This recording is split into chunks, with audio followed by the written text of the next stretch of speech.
Hi, I'm Mario Davis. I'm here to talk to you about COVID-19 and communication. Hi, I'm Matthew Davis from Dr. April's communication class. Today, I'd like you to think about how masks got in the way of you communicating during COVID-19. What kind of an impact did they make? And how did it affect communication? I was interested in doing a study about COVID-19 and its effects on interpersonal relationships such as a parent and child, a friend and a best friend, or a spouse or a girlfriend and boyfriend. Well, my girlfriend's here today to be my audience member, Pam. Hi, Dr. April. Pam is not just a figment, she's a real Pam. And she's my audience member for my speech today.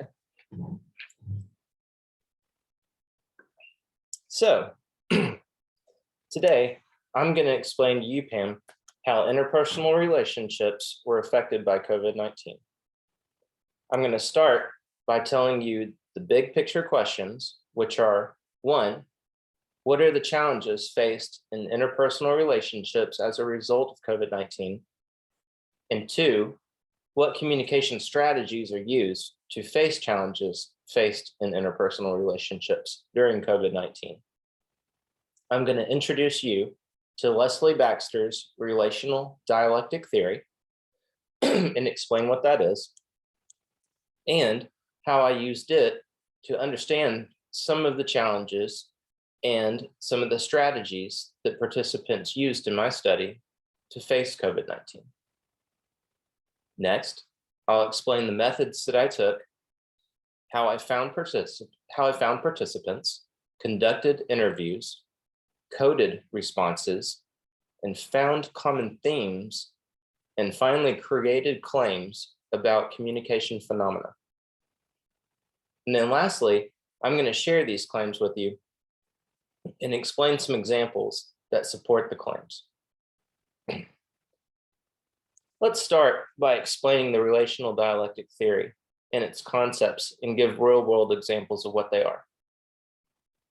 In 1988, Leslie Baxter proposed that a relationship in union where individuals from different backgrounds contradict each other in many ways is what the relational dialectic theory is. This could be evident.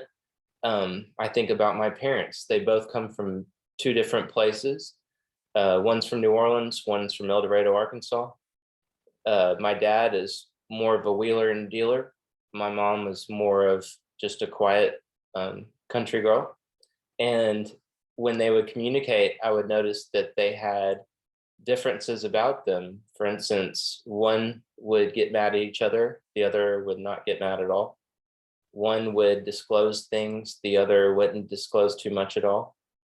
And sometimes one would really, get into it while the other one stayed quiet. I noticed that these mirrored the three concepts that the relational dialectic theory talks about: integration, separation, stability, change, and expression and non-expression. So let's see what these concepts mean to us. Integration separation is wanting to spend time together in a relationship and also wanting to do your own thing. So let's say that we've spent a lot of time together over the last couple of days, and each one of us wants to go off and do our own thing. Maybe you want to spend time with your daughter or son or your other family members. Maybe I want to go see my dad or go ride my bike or go canoeing or something on my own. This is a good expression of the integration separation concept. Now there's also the stability change concept, and that's when usual routines when routines stay normal and usual, but also when the routines change and how we deal with them. A great example of that is me and my dad with COVID-19, because he lives in a nursing home. And once the pandemic happened, I wasn't allowed to go see him. And then when I was allowed to go see him, finally, I had to wear a mask because we didn't want to get each other sick. And you can imagine what kind of communication problems that could have created between he and I, especially with him being elderly and not being able to read facial cues the same. So that's a good example of stability and change, how routines can change or sometimes stay the same. And then finally, we have expression and non-expression. And that concept is a relationship, two people that want to tell each other everything about their day or themselves, but wanting also at the same time to keep some things to themselves. They might not want to talk about past relationships with the other person, while one of them might think that's important at the moment. It's usually not. But that, we all disclose things, but then again, there could be something within the relationship that we're feeling to where we're upset about something, and we might want to disclose that to grow and to find a common ground on something that we're not seeing eye to eye. So those are good examples of the integration separation concept, the expression or stability change concept, and expression non-expression concept. These are the three main concepts in the relational dialectic theory. So now that we know our theory and understand it in real world concepts and ways, let's see about how I did my methodology. So our research qualifies as qualitative research because we're interviewing participants and we're getting verbal feedback to code and analyze and find common themes. This is the narrative inquiry approach. And according to Dr. Clandon and Kane, both are a view of phenomena of people's experiences and a methodology for narratively inquiring into experience, and thus allows for the intimate study of individuals' experiences over time and in context. We chose participants not randomly in our study with the interpersonal group, but we also found them based on being able to be candid and open about their experiences with a loved one or a close friend during COVID-19. We presented each participant with an informed consent form and had them sign it. And we had a total of 3 participants, all identifying as female. Ages ranged from 21 years to 45 years, and 2 identified as Caucasian and 1 as African American. The interviews took place approximately 20 to 30 minutes and were conducted over the Zoom application or in person. Now let's look at some of the questions that we asked our participants. First, we asked participants to choose a close relationship member, such as a close friend, intimate partner, or a family member for the study. Second, we asked how they met this person, how long they had been in a relationship together, what they did together during the pandemic, and what they did for fun before the pandemic. Third, we asked participants to explain how the pandemic affected their relationship with that person, both positively and negatively, and to give examples. Fourth, we asked participants how their communication changed as a result of the pandemic, and again, to provide examples. Let's see. And fifth, we asked, what would you say is the biggest strength of your relationship? How has that been impacted by the pandemic? Sixth, were any other transitions that impacted your relationship during that time of the pandemic? For example, a loss of a job, a death in the family, or a remote learning evident, or did they impact your relationship? And if so, how did that affect your relationship with this person? Seventh, we asked, what have you learned about relationships during the pandemic and from your experiences?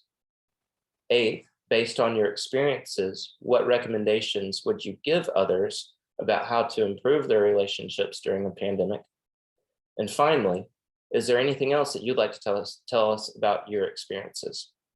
After all these questions were asked, we asked demographic questions to the participants, such as age, sexual orientation, and identifiable race. These questions all relate to our big overall big picture questions of what are the challenges faced in interpersonal relationships as a result of COVID, and what communication strategies are used to face these challenges during the pandemic. So now that we've looked at my methods, let's go ahead and look at what some of our findings were. And at this point, I'd like to share my screen, and we are going to, let's see. We're going to share my screen, and we're going to look at a table. So here we see that out of a total of 23 responses that we got, 34.7%, the largest percent of responses, fell into the integration separation category or concept category. 21.7% of the responses fell into the stability change category, and 17.3% of the responses fell into the expression non-expression category. As you see, I've got one more category in my table for new technologies. And the reason I included that was because during my study, I found from responses that new technologies actually were an aid or a tool used by, or strategy used by participants in their communication during the pandemic. So we're going to talk about that a little bit too. So let's go ahead and look at some of the claims I got. My first claim was the relational dialectics theory concept of integration separation helps us to understand how COVID-19 created an imbalance between interpersonal relationships. Let's look at what some of the responses were that kind of go along with this to see what the challenges and strategies were that people used. Pam stated that my routine with my daughter changed because we were hardly apart, so we did not say I love you as much or hug each other as much because we took each other for granted and did not have the routine of leaving and returning during the work week. I would say the altering of routine in such a drastic measure creates contradictions between the subject and her daughter, bringing an imbalance between connection and autonomy, which means the amount of time an interpersonal relationship desires growing together or independently. And that definition comes from Werner and Baxter in 1994. Secondly, though, Mary stated that I believe that the pandemic only affected our relationship positively. We did all kinds of outdoor activities and kept ourselves entertained with each other while everything was in lockdown. While this seems contradictory to balance between spending time together and doing things for them doing things on their own, spending time together, I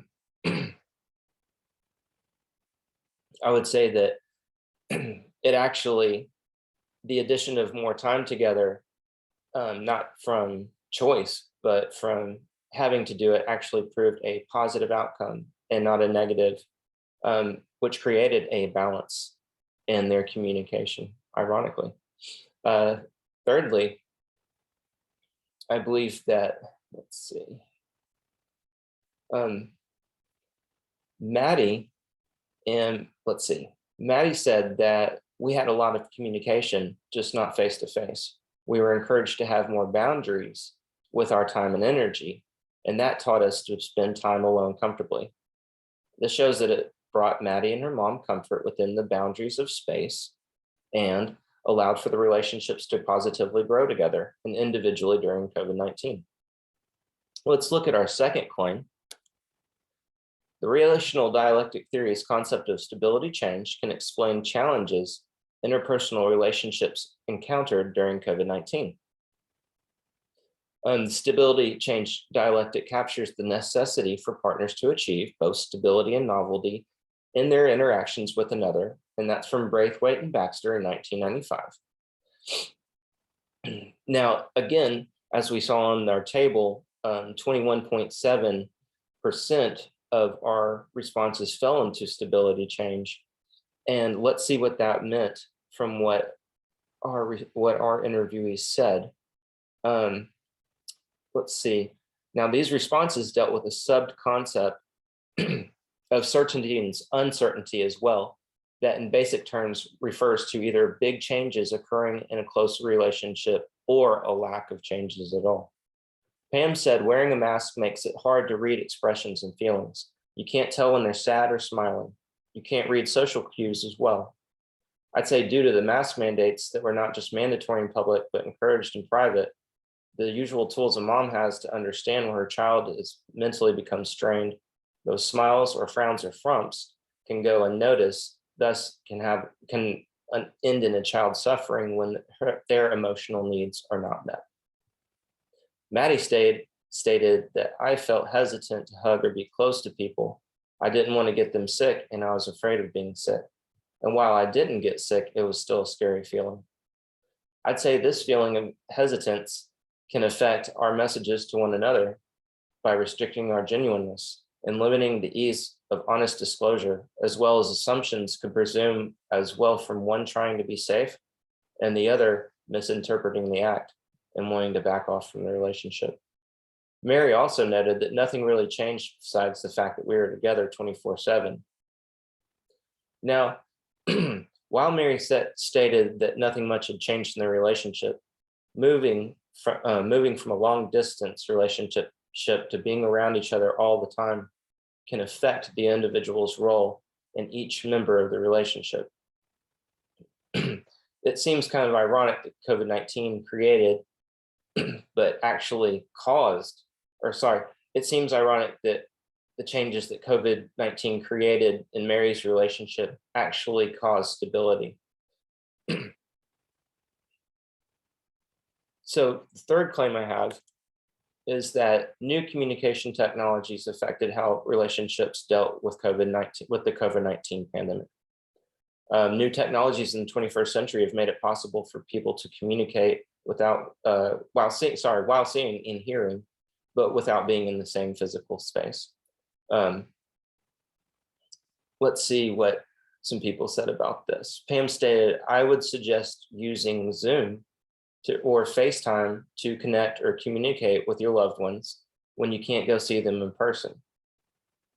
That's true. These new technologies can improve the validity of candor, especially when it's been affected by the spacing mandates of COVID-19. Or let's look at this. When asked about the routines of expressions of love being changed during the pandemic, Maddie stated, I felt it was consistent because we had FaceTime and we could call, so it really didn't change. We just didn't see each other in person.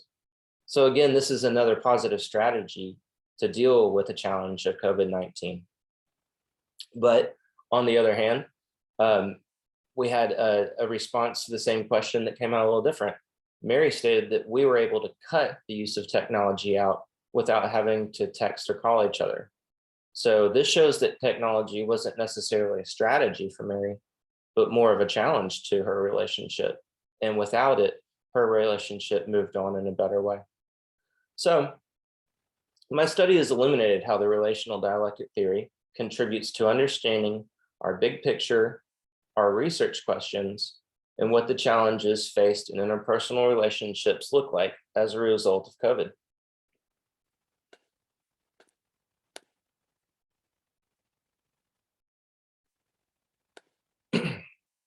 So, in conclusion, I have explained to you why I did my study. I have explained how interpersonal relationships were affected in ways by COVID-19. We looked at my big pictures of what are the challenges faced in interpersonal relationships as a result of COVID-19. And we also looked at what communication strategies were used to face the challenges in interpersonal relationships during the pandemic. We looked at my claim of the relational dialectics theory concept of integration separation helps us to understand how COVID-19 created an imbalance between interpersonal relationships, and we explained what integration separation was. We looked at the relational dialectic theory's concept of stability change and how it explains challenges interpersonal relationships encountered during COVID-19 and explained what stability and change was. And we also looked at my third claim, which is how new communication technologies affected how relationships dealt with the COVID-19 pandemic. I finally will end this presentation by giving some advice. I think that we can all do a better job of finding balance in our interpersonal relationships by thinking about when it's proper to disclose things that really would help the relationship move forward, or are we really just complaining and causing problems just to act out and cause a fight? Two, I think that we should think about how we spend time with each other. And while it is great to spend a lot of time with with your loved one or your parent or friend, do things for yourself at the same time and allow them to do that too, so that you can find a balance and come back and meet together and talk about it. And three, I would say, again, just be open and honest. And when, when major changes happen, be there for your loved one or your friend. And if not, and things are kind of getting boring, spice it up a little bit, figure out something new to do. We can all make our interpersonal relationships a lot better by going about this. So at this time, I'm going to close the presentation, and I'm going to open the floor for questions, Pam.